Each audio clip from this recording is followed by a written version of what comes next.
Customizing the footer of your Shopify store using the Studio theme is straightforward.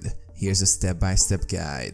Access theme customization. Log into your Shopify admin dashboard and navigate to Online Store Themes. Click on Customize next to the Studio theme. Navigate to Footer section. In the Theme Customization panel, locate and click on Sections. Edit Footer.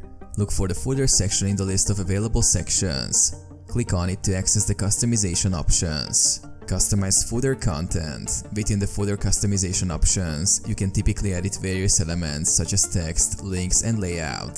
Depending on the theme settings, you may be able to add or remove columns, adjust colors, add social media icons, or include additional content like contact information, policies, or navigation links. Save changes. After making your desired changes to the footer, be sure to save your modifications. Preview and publish. Before publishing the changes, preview your store to see how the footer appears. Once you're satisfied with the result, click Publish to make the changes live on your Shopify store.